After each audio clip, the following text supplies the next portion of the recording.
Bueno, de todas maneras, a veces, eh, cuando uno está usando esta pizarra electrónica, se nos puede mover, qué sé yo, pues después perdemos tiempo en ubicarlo.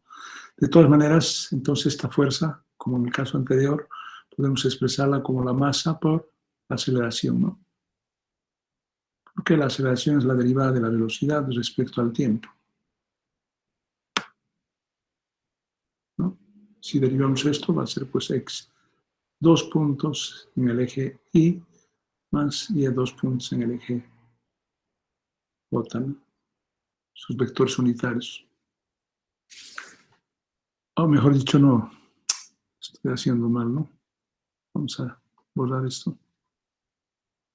Inicialmente lo vamos a hacer así nomás, para que ustedes entiendan que la velocidad, si nosotros derivamos respecto a x, pues vamos a tener la aceleración correspondiente en ese eje, ¿no? O sea, derivada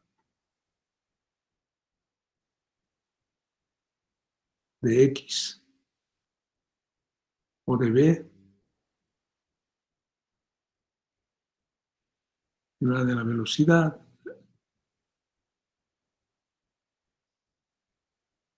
respecto al tiempo, va a ser pues aceleración, ¿no? Entonces aquí por eso escribimos de esa forma. Masa por aceleración. Vamos a hacerlo de color blanco nomás para no confundir. Entonces tenemos ahí fuerza igual a masa por aceleración. Yo estoy tratando de escribir y hacer siempre en estas pizarras para que ustedes no estén pues mirando nomás, porque un poco quiero que se motiven. Yo trato en lo posible de escribir en la pizarra electrónica todo lo que estoy explicando con el objetivo básico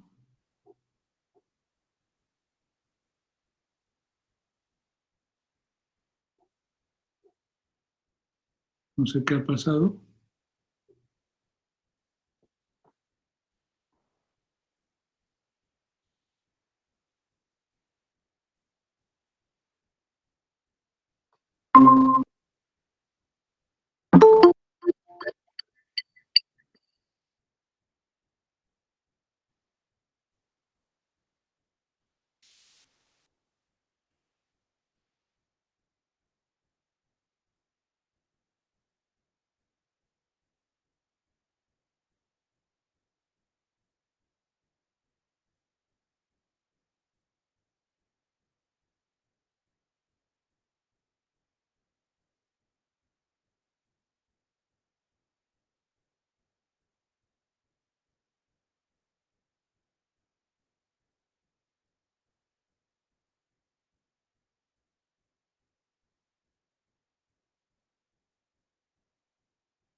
Bueno, se nos ha cortado.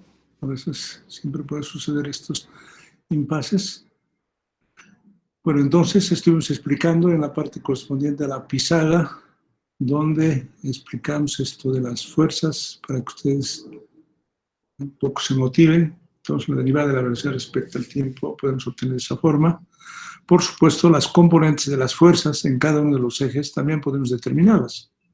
Por ejemplo, si nosotros descomponemos este vector fuerza en el plano x y, podemos trazar una perpendicular Y aquí vamos a tener fx, la componente en el eje x,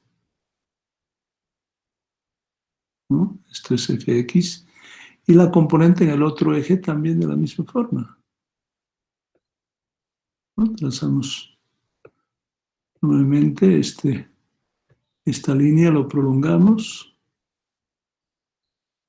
ahí más o menos, o mejor manualmente, porque a veces digitalmente siempre lleva cierto grado de dificultad, pero las líneas a veces cuando uno hace a pulso, pues no salen tan bien, ¿no? Porque hay que tener buen pulso. Y no es lo mismo escribir en la pizarra que en una pizarra electrónica. Ahí tenemos entonces fx, fy. Esto es fy. Entonces, las ecuaciones de movimiento en un sistema de estas dos coordenadas serían las siguientes. Fx igual a m, la masa no cambia, por x dos puntos, o sea, la aceleración en el eje x, o sea, de aquí podemos derivar. La fuerza en el eje y, de la misma forma, masa por aceleración en el eje y. Y si por alguna causa extendemos a un tercer eje, que podemos prolongarlo aquí, por decir, podemos utilizar un tercer eje aquí, z, porque eso sí lo podemos hacer, z. Entonces vamos a tener una tercera fuerza componente en el eje z que va a ser Fz igual a m z dos puntos, ¿no? Entonces, las ecuaciones de Newton, estas son las ecuaciones de Newton, las componentes,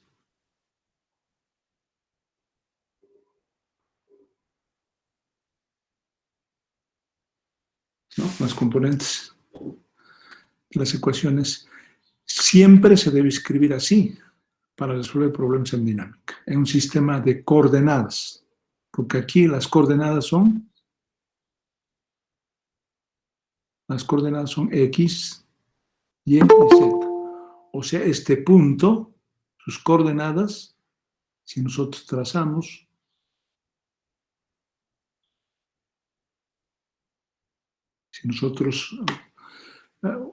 trazamos la ubicación de estas coordenadas, utilizando tal vez otro colorcito, por ejemplo, este color. Entonces, si proyectamos a la base, vamos a tener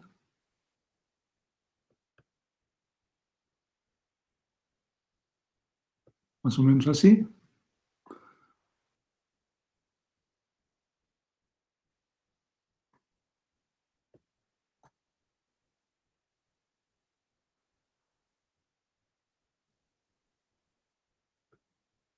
¿No? Más o menos. Ahí tenemos X, Y y Z. La ubicación de esta partícula, de masa M, podemos determinarla a través de estas coordenadas en un sistema de coordenadas rectangulares, porque estas son coordenadas rectangulares. Ya estamos entrando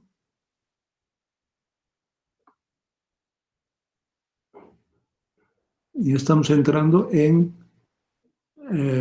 esto de las coordenadas, de hablar sobre coordenadas, porque en definitiva nosotros hay que pensar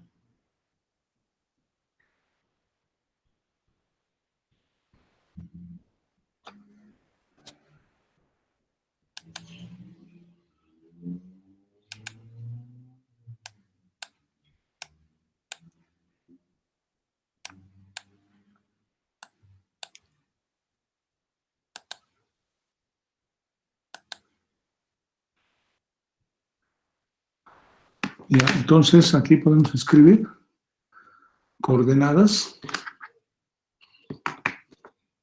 rectangulares.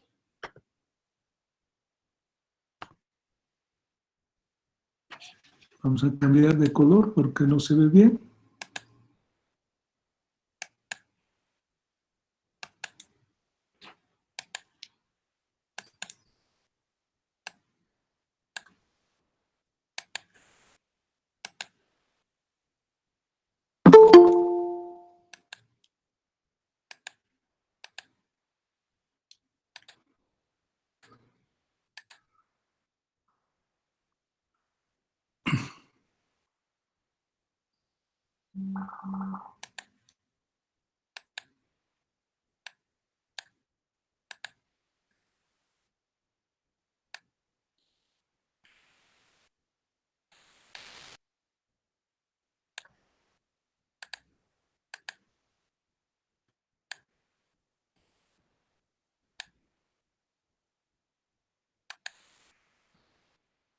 Ya.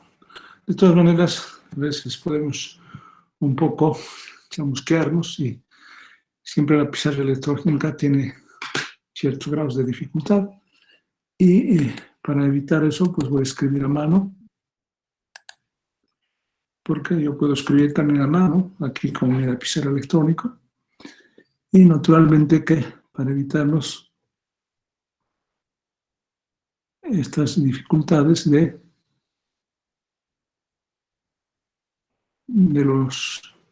las pizarras. Entonces aquí podemos poner coordenadas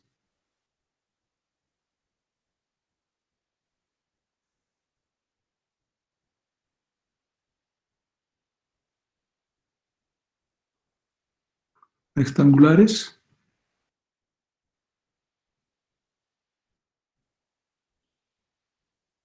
¿No? Estamos utilizando coordenadas rectangulares y en el sistema de coordenadas rectangulares estamos expresando las tres leyes de Newton, ¿no? La nomenclatura que vamos a utilizar en el semestre y principalmente cuando abordamos la temática de dinámica de Lagrange, siempre va a estar expresada así. X dos puntos, dos puntitos encima, es una nomenclatura que lo utilizó Newton. Expresó, digamos, de esa manera Newton y pues todos los humanos, después de que hizo esta teoría y estas leyes, pues también adoptamos la misma nomenclatura, que es sumamente sencilla. Este X dos puntos significa aceleración en el eje X.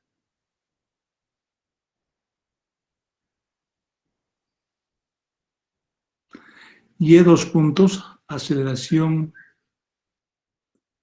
en el eje Y. Por supuesto que a veces eso es lo que me incomoda un poco. Nuestros lapiceros electrónicos, por lo menos el que yo uso, no son tan buenos. Y siempre si no levanto bien el lapicero, pues me raya. Entonces hay que levantar adecuadamente una altura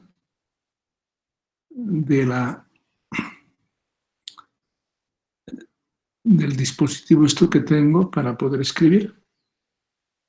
Si no levanto, pues me raya. Entonces, Z, dos puntos también de la misma forma en el eje Z. Vamos a representar que es la aceleración en el eje. Esto no es eje X, pues este es eje Y. Este último es eje Z. Entonces, este es eje Y este es eje Z.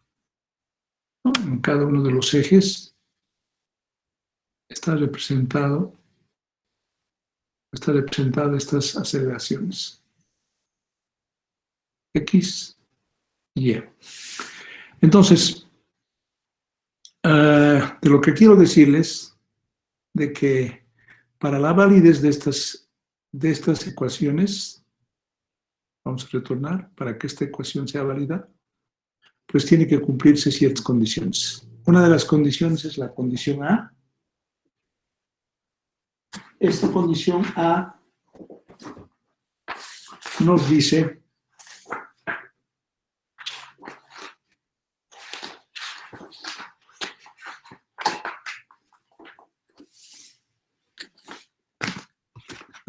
que se tiene que utilizar un marco de referencia.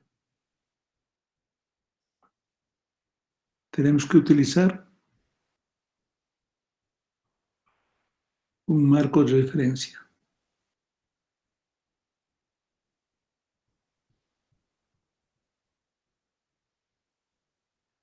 Ese marco de referencia es un marco de referencia inercial. Es decir, tenemos que utilizar unas coordenadas fijas para que sea válida la ecuación de Newton, ¿no? A partir de esas coordenadas fijas, nosotros podemos mover el objeto, la partícula o un sistema de partículas. Por supuesto que se puede, por eso ese sistema de referencia se ha tomado en cuenta porque en el universo en el que vivimos nada está fijo, por si acaso. Nada está parado. Imagínense, nuestro planeta, por ejemplo, el planeta Tierra tiene una velocidad fantástica. Parece que se mueve, no sé exactamente, para no equivocarme, no voy a poner un número, pero se mueve por segundo cientos de metros por segundo, ¿no? Y por hora, pues, con seguridad, nuestra Tierra se desplaza a unas velocidades fantásticas. Entonces, si nosotros tuviéramos que utilizar un sistema de referencia a la Tierra, pues ni la Tierra es fija, ni el sistema de los planetas, ni el mismo sistema de planetas que están girando alrededor del Sol son fijas. Saben bien que las teorías nos dicen que está expandiéndose la galaxia, ¿no? Está separándose. Entonces quiere decir que cuando hay estos movimientos no podemos decir que el sistema de referencia es inercial. Pero nosotros hay que asumir un sistema de referencia, ¿no? Por supuesto, imagínense, por ejemplo, nosotros si queremos viajar, yo vivo en Quillacollo, quiero viajar de Quillacollo a Cochabamba en auto, pues tomo como coordenadas fijas mi casa, ¿no? Si voy en auto, por ejemplo, por decir a la universidad. Entonces, la distancia entre mi casa y la construcción de la universidad nunca se va a separar ni se va a cortar. Entonces, a eso se refiere, es que asumimos un marco inercial, un marco de referencia inercial,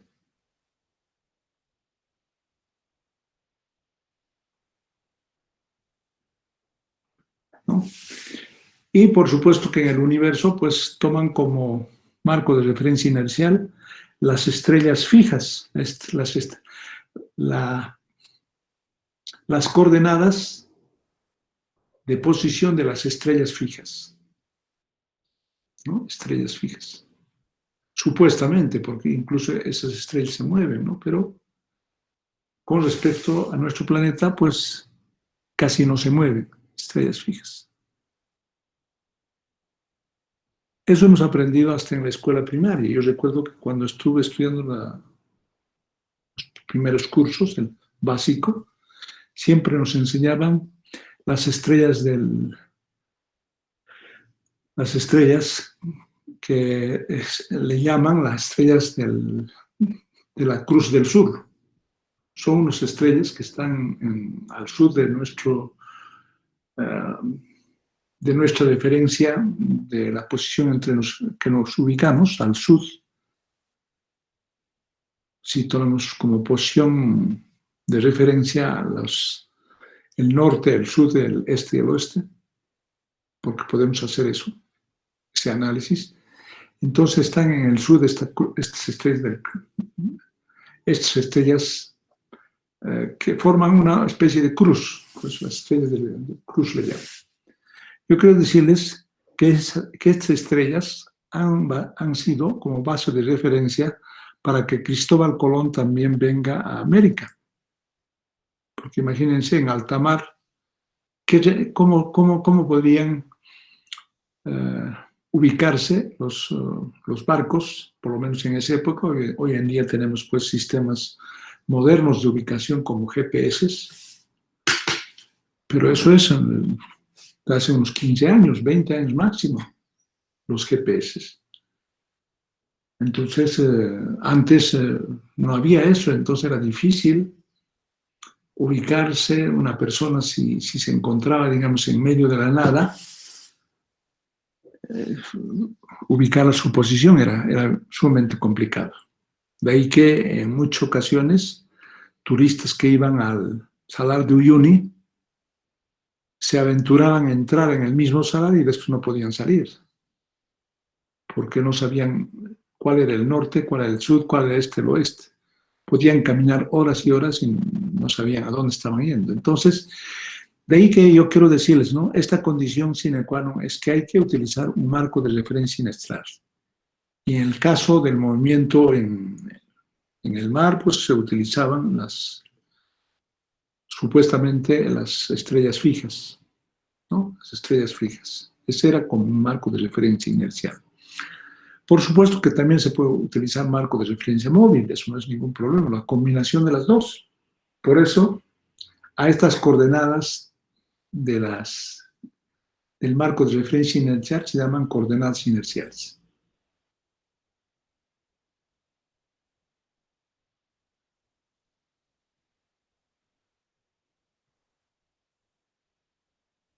¿No? Coordenadas inerciales.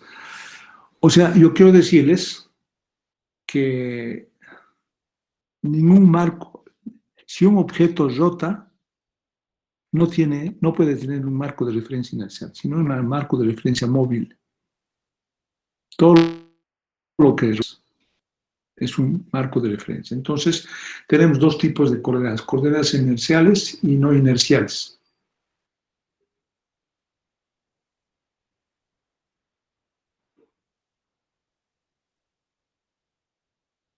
Pues sí, es una condición sine qua non para aplicar la segunda ley de Newton, tiene que cumplirse esta condición. La segunda condición, que es la condición B,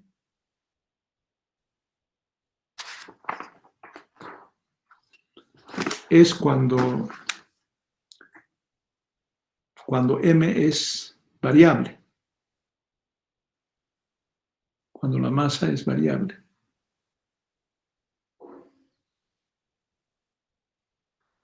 Para este caso, en la mayoría de los casos, por supuesto que cuando resolvemos problemas de dinámica, la masa siempre suponemos que es constante. Pero para masa variable, pues la segunda ley de Newton ya no se puede escribir así, como esto. Digamos, este es 1. 1 ya no es válido.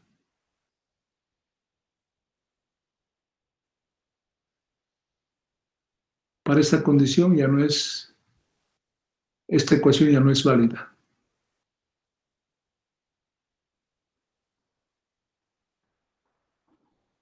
Entonces, ¿cómo debemos escribir la ecuación de Newton? Así. F igual a la derivada respecto al tiempo de la masa por la velocidad.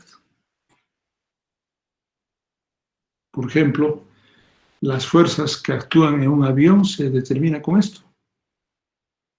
En un avión, pues, siempre cambia la masa.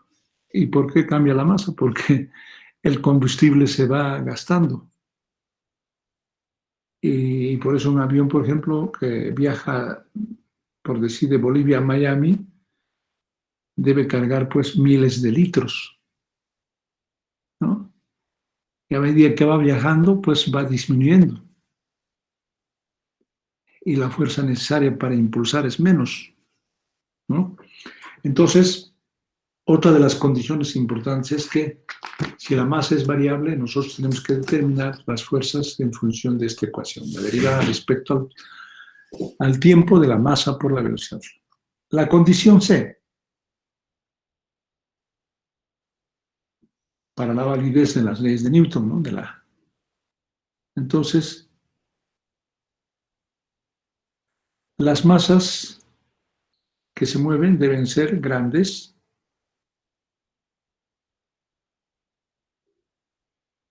Las masas tienen que ser grandes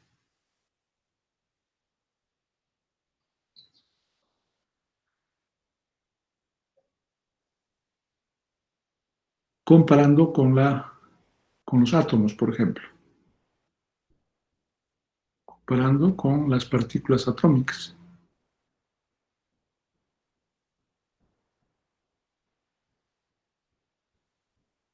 ¿no? Comparando con átomos. Entonces, porque cuando las partículas son pequeñas, en este caso átomos o partículas subatómicas, como son los electrones, por ejemplo, entonces la dinámica que estudia las partículas subatómicas o atómicas se ocupa del estudio de este movimiento de las partículas subatómicas, la dinámica cuántica.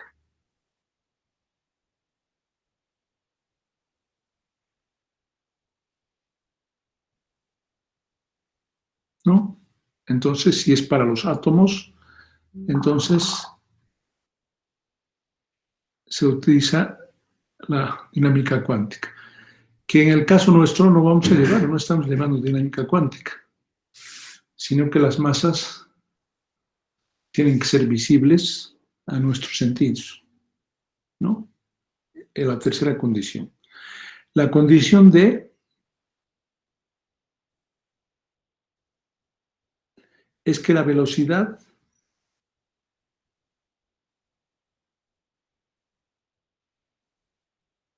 debe ser muy inferior a la de la luz. La velocidad debe ser inferior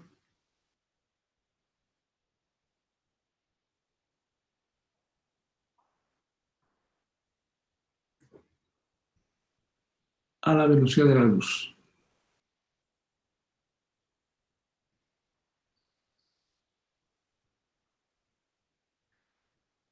De ahí que si nosotros hacemos una comparación de las velocidades, a ver, solamente para ponerles un ejemplo.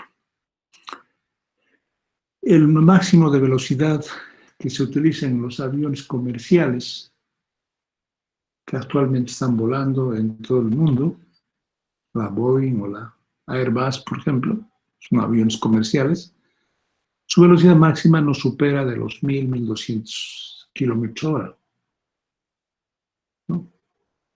Esa es la velocidad máxima, ¿no? Entonces, los objetos que nosotros analizamos para su movimiento son mucho más bajos todavía. A ver, por ejemplo, un automóvil, ¿a qué velocidad se desplaza? Los automóviles comerciales que normalmente se utilizan, sus velocidades medias, yo creo que no superan los 80, 100 kilómetros, ¿no? Además, está normado también por los países que no se puede ir a altas velocidades, ¿no? Dependiendo de las carreteras, de las condiciones climatológicas, en fin. Entonces, las velocidades son bajas, nunca van a ser, la velocidad de la luz es 300.000 kilómetros hora, ¿no? Kilómetros segundo, 300.000 kilómetros segundo. De ahí que fuera de la atmósfera de la Tierra, los vehículos van a más velocidad. Por ejemplo, los satélites que van a Marte van a una velocidad media de unos 30.000 kilómetros hora. Por supuesto que es sumamente superior a la velocidad en la Tierra, ¿no? Estamos comparando, por ejemplo, con un avión, no pasa de 1.200 kilómetros hora. Mientras fuera del espacio, cuando una nave es lanzada para viajar a Marte, por ejemplo, pues va más o menos a una velocidad media de unos entre 20 y 30.000 kilómetros hora, ¿no? Que para nuestras condiciones es sumamente rápida. Imagínense si fuéramos a esa velocidad, seguramente en una hora estuviéramos de aquí a la China, o de aquí a Australia o a Japón, una hora o un poquito más. O sea, los tiempos disminuirían de viajes. Sin embargo, de eso en los aviones actuales, pues si viajamos de Bolivia a la China, por ejemplo, pues mínimamente vamos a tardar un mínimo de unas 15, 20 horas de puro vuelo, ¿no? y si tomamos en cuenta las paradas, los transbordos, porque no siempre se puede ir en un solo avión, entonces se tarda un par de días por lo menos, ¿no? Entonces, de ahí que esta condición de la velocidad es muy importante. La velocidad utilizada en la dinámica que vamos a estudiar es muy por inferior de la velocidad de la luz. Por supuesto que hay muchos fenómenos cuánticos que también se resuelven con problemas de la dinámica tradicional. No crean que no hay. Hay, ¿no? Pero no vamos a entrar en detalles de esos fenómenos porque imagínense si tendríamos que mezclar la dinámica cuántica con la dinámica relativística o con la dinámica clásica, pues vamos a tener muchos conflictos. De ahí que yo siempre digo, hay que hacer una clara definición y una clara identificación de estas condiciones que se tomen en cuenta para la validez de las leyes de Newton.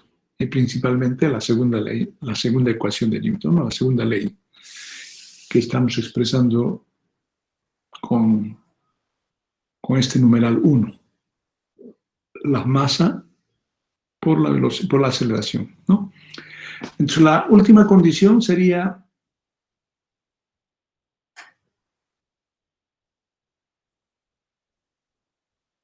si las partículas se mueven en tiempos prolongados,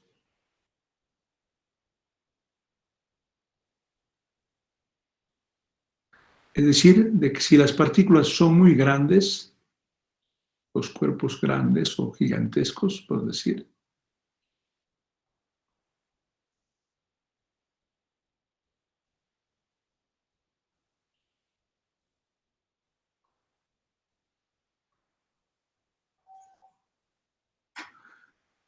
y intervalos de tiempo prolongados,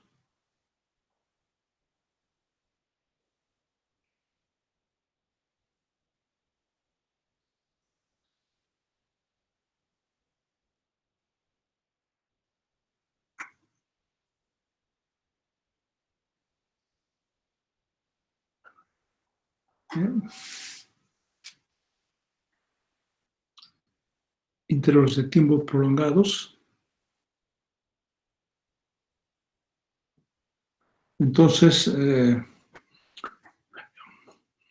estos fenómenos de movimiento de cuerpos por grandes y, por supuesto, por intervalos de tiempo prolongados,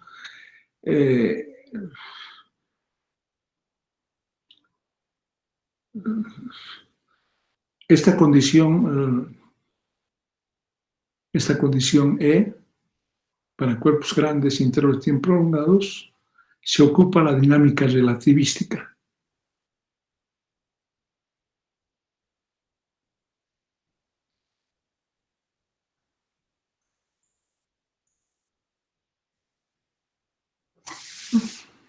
O sea que la dinámica relativística de Newton, ¿no? O de Einstein, ¿no?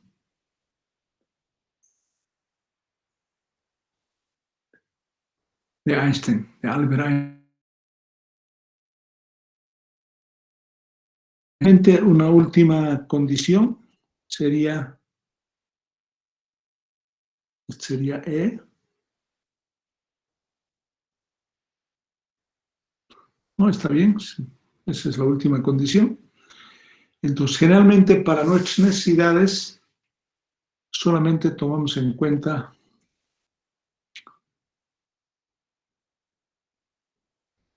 las condiciones A y B, estas dos. Estas dos nosotros tomamos en cuenta, A y B, condición A y la condición B. Principalmente la A, ¿no? Eso es lo que más se utiliza. La fuerza, aplicada una fuerza, pues el cuerpo se acelera. Entonces, creo yo de que estas otras condiciones resuelven otras disciplinas, ¿no? Por ejemplo, para masas grandes, para masas pequeñas, es decir, para la dinámica de partículas atómicas, la dinámica cuántica, está aquí, la condición para velocidades elevadas, la teoría especial de la relatividad, esto, teoría especial de la relatividad, de Einstein también,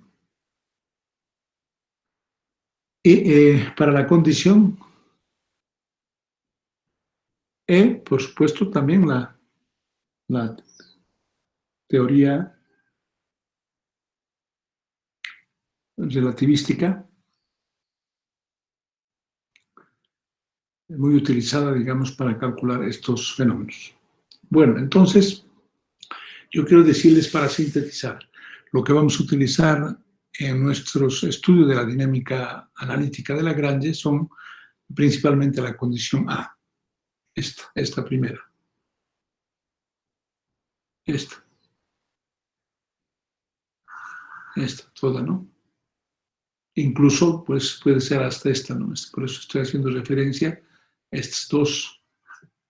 El resto nada, solamente tomamos en cuenta como referencia para que si alguna ocasión ustedes tengan que resolver problemas de partículas subatómicas, es una disciplina muy especializada y sumamente compleja, la dinámica cuántica. Hasta ahora se sigue, digamos, especulando con muchos fenómenos de la dinámica cuántica, ¿no? De ahí que la dinámica cuántica pues tiene otras ecuaciones y por supuesto para los otros fenómenos también, ¿no? La dinámica relativística de Einstein, ¿no? Ya. Ahora,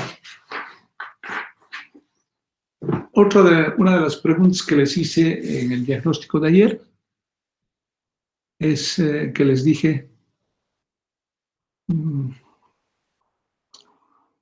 qué fenómenos se resuelven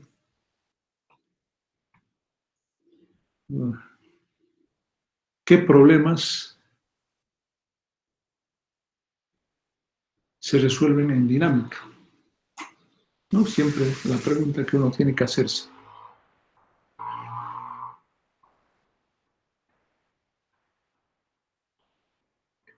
La pregunta que hacemos es, ¿qué tipos de problemas se tienen en dinámica?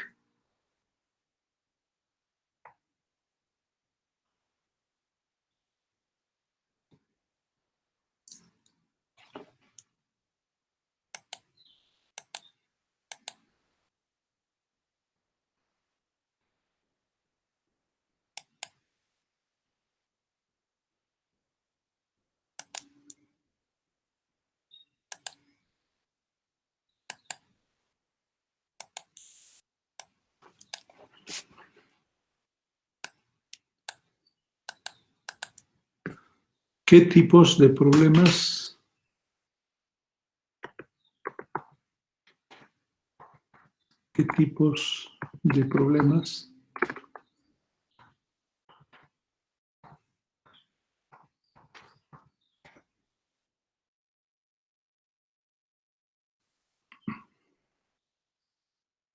se resuelven en dinámica?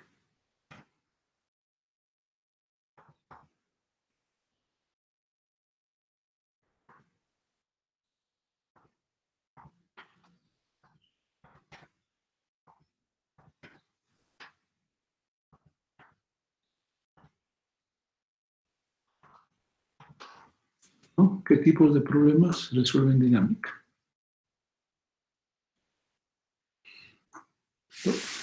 Básicamente se resuelven dos tipos de problemas.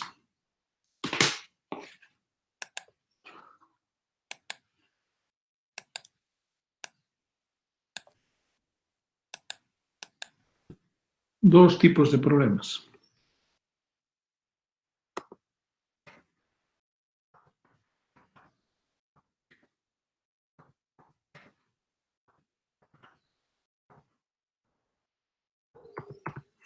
Dos tipos de problemas. Y esos tipos de problemas son los siguientes.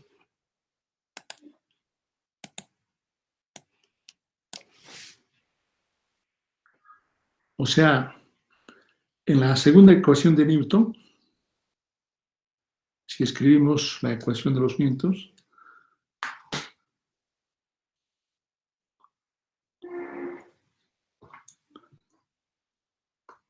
¿no? Si tenemos esto, fuerza, masa por aceleración, o sea, aplicadas unas fuerzas, o sea, aplicadas estas fuerzas,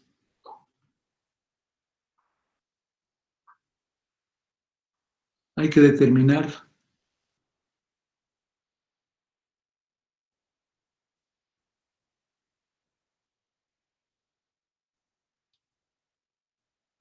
y conociendo, por supuesto, las restricciones de estas masas que están en movimiento, porque puede ser, digamos, un conjunto de fuerzas y un conjunto de masas, ¿no? No hay que pensar siempre que es una sola fuerza.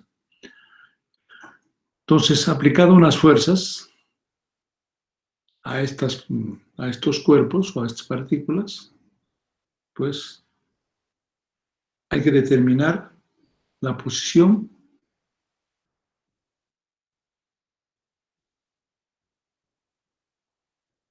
determinar las posiciones,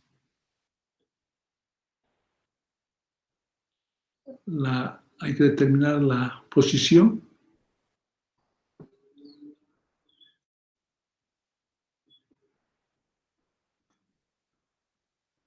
determinar la posición,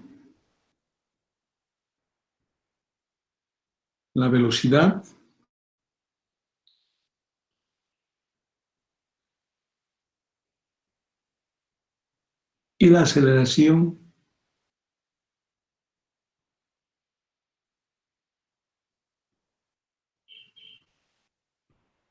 y la aceleración de cada una de las masas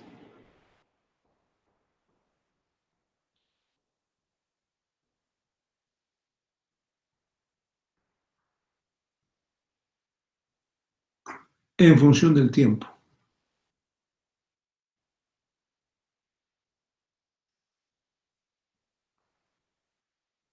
¿no? Generalmente esto es lo que vamos a hacer a lo largo de todo el semestre, ¿no? Conocidas unas fuerzas, por supuesto que esta fuerza es para movimiento lineal, que se mueve en línea, lineal, y por supuesto que tenemos también la segunda ley de Newton para movimiento angular, que es el momento torsor, es igual al momento inercial por la aceleración angular. Esto es para movimiento angular.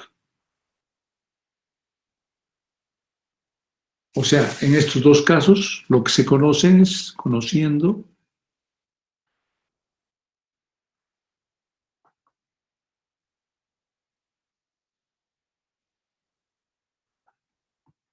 las fuerzas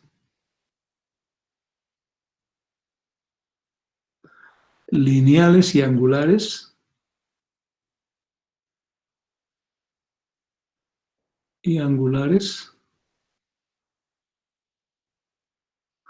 ¿Cuáles son las fuerzas lineales? F y mt, ¿no? Conociendo las fuerzas lineales y angulares, hay que determinar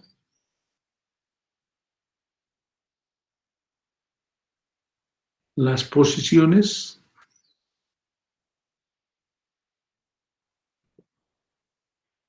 como las velocidades y las aceleraciones. Por supuesto, conociendo también las restricciones, las aceleraciones, ¿no? O sea, necesariamente para resolver cualquier problema de dinámica, pues tenemos que conocer fuerzas y tenemos que tener datos de las fuerzas para conocer las posiciones, las velocidades y las aceleraciones de los cuerpos en movimiento. Pueden ser movimientos lineales, en este caso, vale esto para movimiento lineal, y para movimiento angular esta otra, ¿no? Eso es importante. Por supuesto que tenemos también, este es un problema, este es un tipo de, esto es el 1,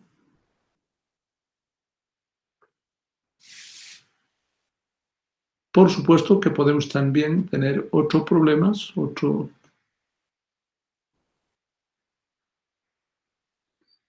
partiendo. El otro tipo de problema es que nosotros podemos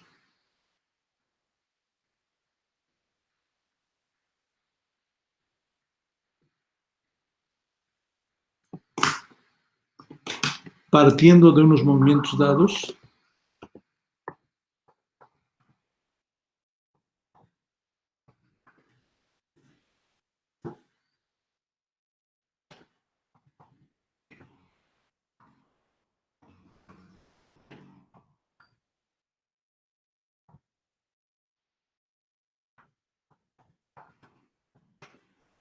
partiendo de los movimientos dados para un sistema,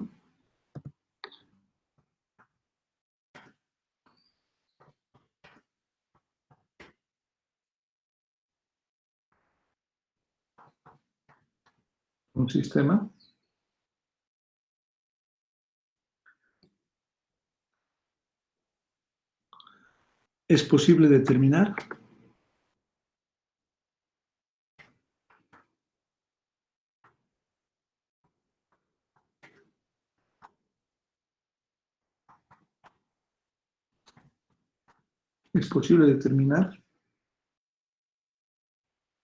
un conjunto de fuerzas,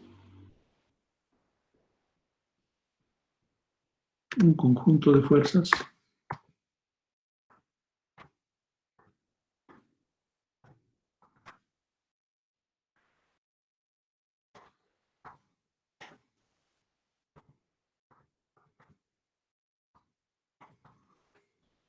es posible determinar un conjunto de fuerzas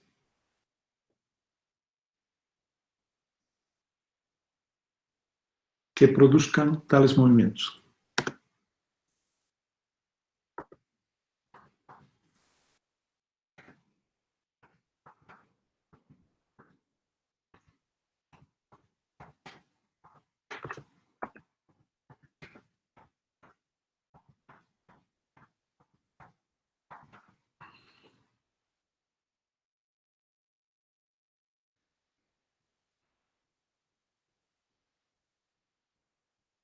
Conjunto de fuerzas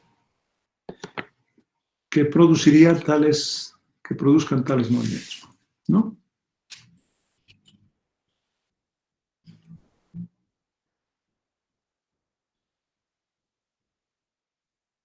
Vamos a cambiar esto, producir.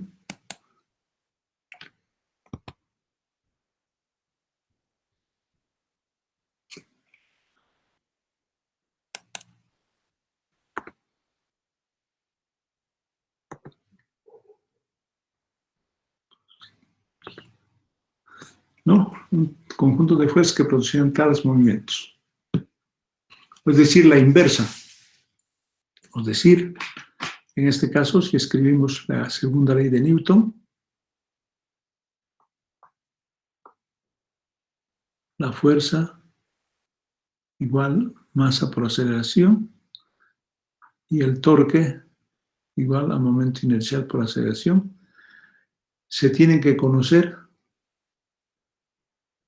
esto.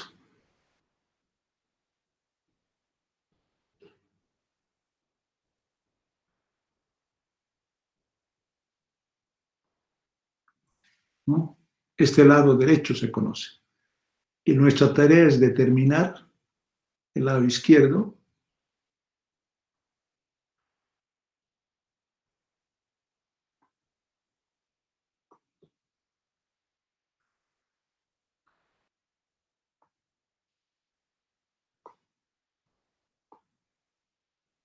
determinar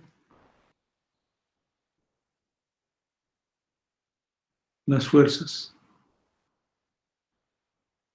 o sea, lineales y angulares.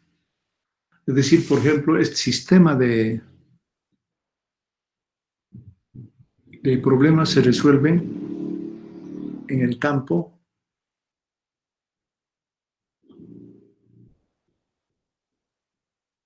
Esto se hace en robótica, por ejemplo,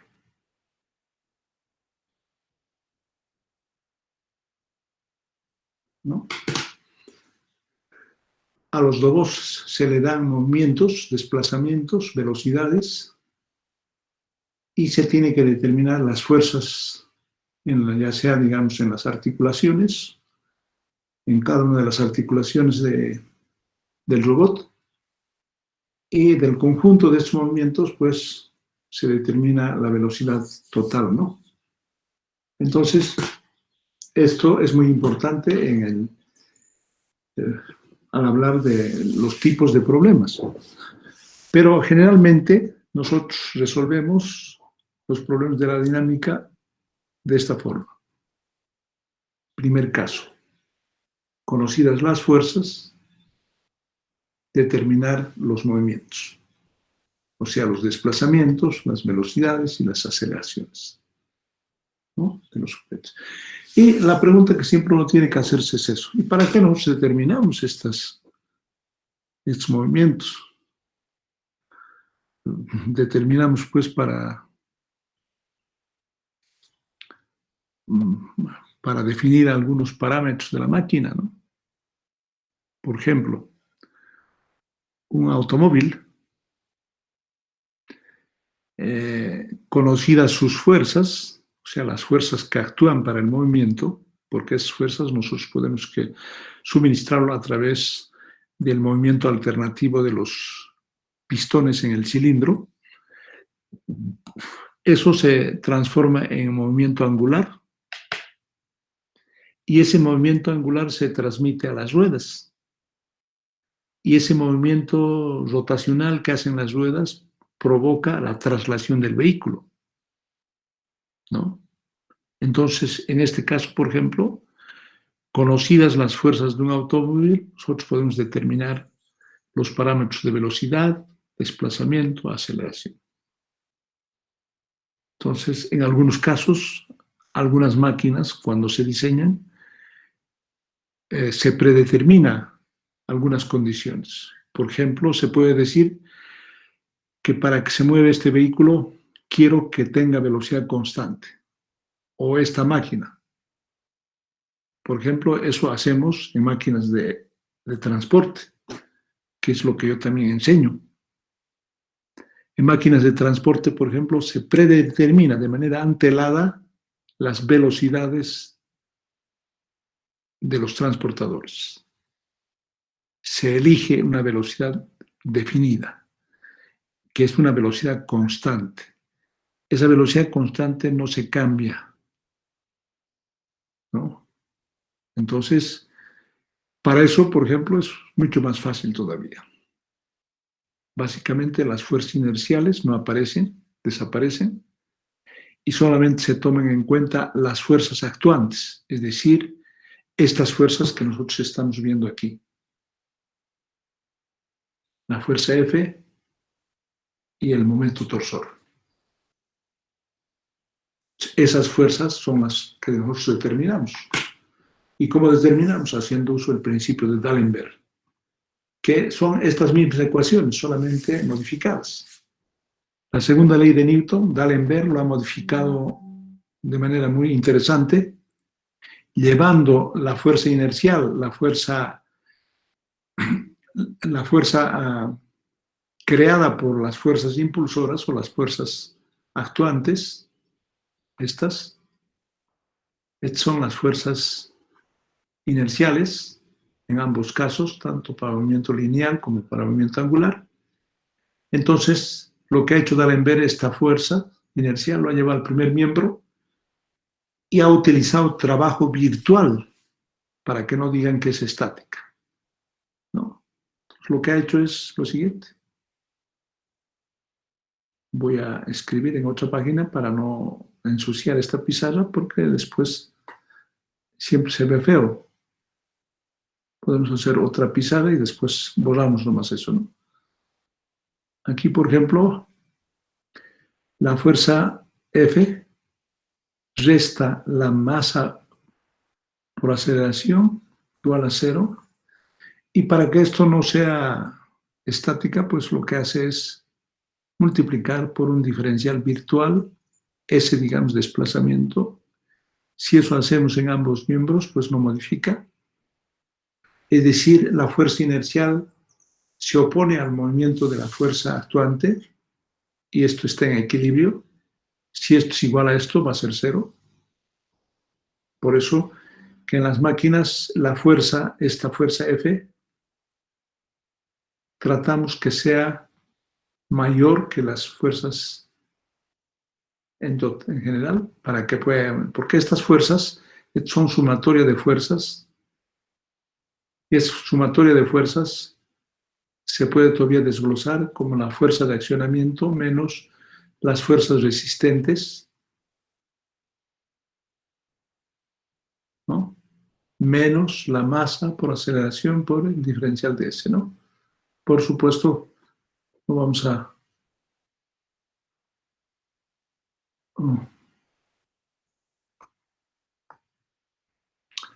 Entonces, como les digo, voy a borrar nomás esto porque estoy solamente sumando fuerzas.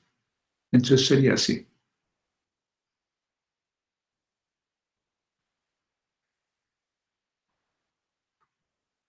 Así, ¿no? Estas fuerzas. Por supuesto que estos pueden ser, si se trata de movimiento angular, van a ser sumatoria de momentos. Igual también al momento de accionamiento, el momento resistente, ¿no? Por supuesto que esto no debíamos escribir, así lo vamos a dejar nomás. Estamos haciendo sumatorio solamente esta parte. Y si tomamos en cuenta esto, pues vamos a multiplicar por el diferencial de desplazamiento correspondiente, ¿no? Entonces, el principio de D'Alembert, pues, se utiliza generalmente para resolver problemas de ingeniería. Este principio de D'Alembert, pues, nosotros en la dinámica que vamos a llevar de Lagrange, pues vamos a escribir esa ecuación de D'Alembert de la siguiente forma.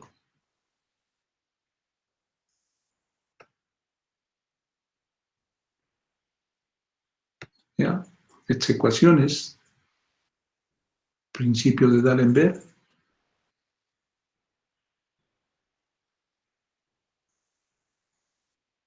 Ese principio de D'Alembert, utilizando coordenadas rectangulares, podemos escribir de la siguiente forma.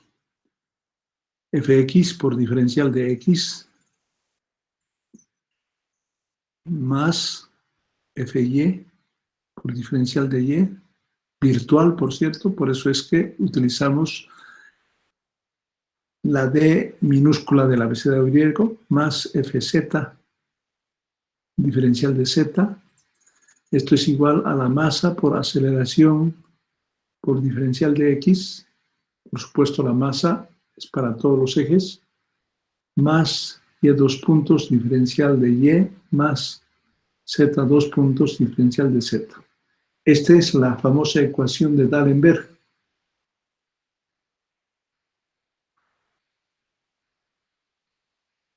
D'Alembert,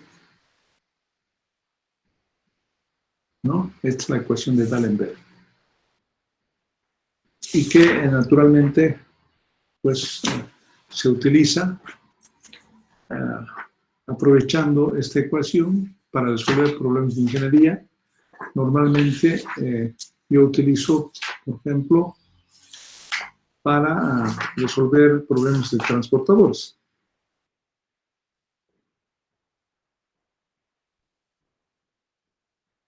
¿No?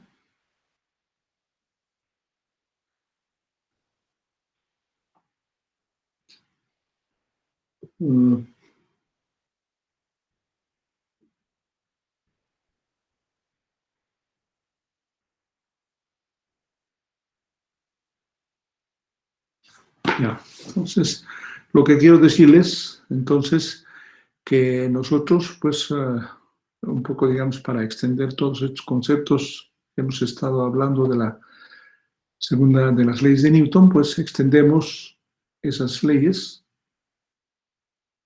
haciendo uso del principio de D'Alembert, ¿no? Ya esa ecuación se llama ecuación de D'Alembert. Nosotros en nuestra dinámica analítica vamos a utilizar la ecuación de Lagrange, que aquí lo voy a escribir en otra página. Por decir, negro vamos a usarlo. Por supuesto, blanco. Esta es la ecuación matemática de Lagrange.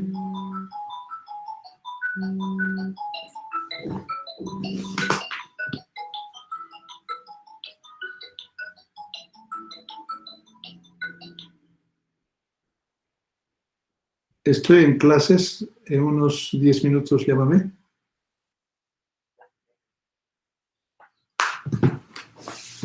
Entonces nosotros utilizamos coordenadas generalizadas, es decir, esto.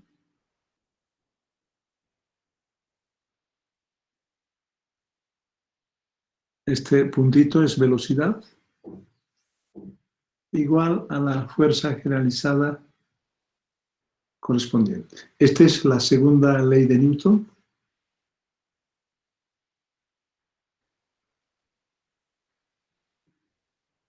Por Lagrange, ¿no? Por supuesto que todo el semestre vamos a hablar de esta ecuación, inclusive vamos a deducir. Para deducir, planteamos siempre las ecuaciones de Newton, pasamos por D'Alembert y obtenemos este resultado. Yo, un poco, digamos, para que ustedes vayan entrenándose, lo estoy escribiendo. Este del abecedario latino, D respecto al tiempo, la derivada total respecto al tiempo, multiplicado, paréntesis, de la derivada parcial de la energía cinética. T es energía cinética.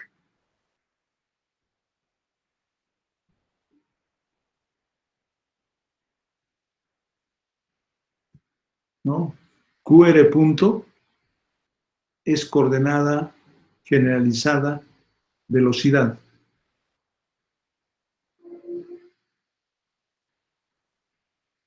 Cuando se pone puntito encima, siempre es coordenada generalizada velocidad.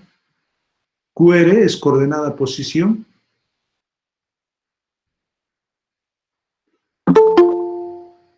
Posición.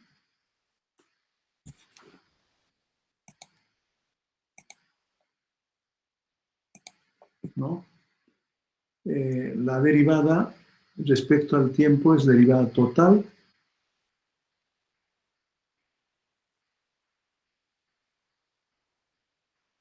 ¿No? Y FQR es la fuerza generalizada. Es decir, es la fuerza actuante. Fuerza generalizada.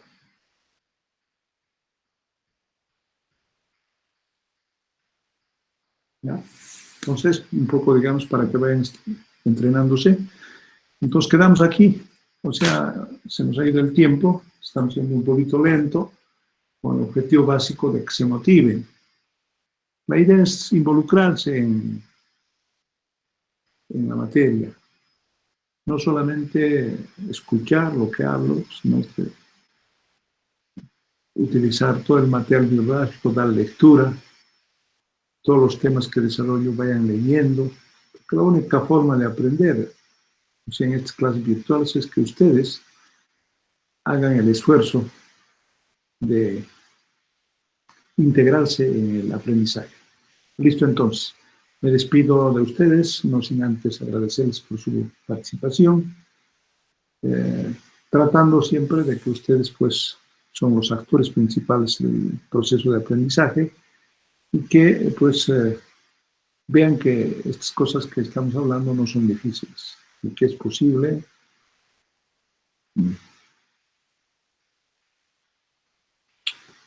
captarlas, atraparlas, convencernos de que es también una materia muy importante para la ingeniería, ¿no? Considero que es una de las más importantes, ¿no? Ya, entonces me despido, no sin antes, pues, agradecerles su participación, que espero que para la próxima clase por lo menos aumente la cantidad de alumnos, porque tengo entendido que en la clase están inscritos aproximadamente unos 80 alumnos. Y en esta clase han participado, a ver, vamos a ver cuántos. A partir de que avancen los primeros temas de dinámica 56 están en la clase, pues faltan unos 20, un poquito más. A partir del primer tema que vamos a avanzar, porque todavía estamos en fundamentos básicos, el primer tema seguramente lo vamos a llevar a la finalización de la próxima semana. Todavía vamos a hablar de fundamentos básicos. Y seguramente a partir de esas clases, pues voy a tomar lista también, ¿no? Utilizo una aplicación de Google para tomar lista. Y a veces, pues, tomo lista al inicio, al final de la clase, ¿no? Para ver, digamos, quiénes han asistido al inicio de clase y quiénes se van antes. Porque normalmente sucede eso, ¿no? Ingresan y después se van. Ya, esto con el objetivo de que las tareas que yo doy solamente son para los que asisten a clase. Si alguien no viene a clases y me presenta sus trabajos, yo no lo hago. No puede participar una persona que no viene a clase, ¿no? O traer las tareas. Entonces, que quede bien claro eso. Entonces, a partir de la próxima semana seguramente vamos a tomar lista también. Listo, jóvenes, me despido. Entonces nos estamos viendo el día jueves, en el horario de costumbre, 6:45 adelante, ¿no? Hasta 8:15. Listo, jóvenes. Hasta entonces. Hasta luego, Inge. Hasta luego. Gracias, Inge. Hasta luego. Hasta luego. Hasta luego, Inge. Chao, chao, nos vemos. Chao.